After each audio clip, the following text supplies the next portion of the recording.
Reporter گل خان کی report. S P صدر انم شیر کا محرم الحرام کے حوالے سے ایس ڈی پی آفس کیوٹا میں میٹنگ کا انعقاد۔ میٹنگ میں ایس ڈی پی او کیوٹا، ایس ایچ او تھانہ کیوٹا اور امن کمیٹی کے ممبران کی شرکت۔ مجالس جلوس میں داخل ہونے والے افراد کو واک تھرو گیٹ اور مکمل باڈی سرچنگ کے بعد داخلے کی اجازت دی جائے گی۔ ایس پی صدر تمام مجالس جلوس کو بمطابق ایس او پی اپنے مقررہ وقت اور راستوں سے ہوتے ہوئے شروع اور ختم کیا جائے۔ ایس پی صدر محرم الحرام کے حوالے سے محکمہ داخلہ پنجاب کے ضابطہ اخلاق اور ایس او پی پر عمل درآمد کو ہر صورت یقینی بنایا جائے گا۔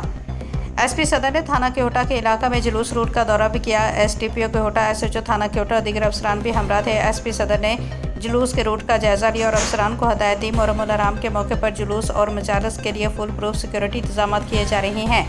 محرم الحرام میں بین المسالک امنگی اور رواداری کے لیے تمام اقدامات اٹھائے جا رہے ہیں۔ آئی جی پنجاب عبدالکریم کے ویژن اور سی پی او سید خالد محمود ہمدانی کی ہدایت کے مطابق محرم الحرام کے موقع پر امن و امان کی فضا کو یقینی بنایا جائے گا۔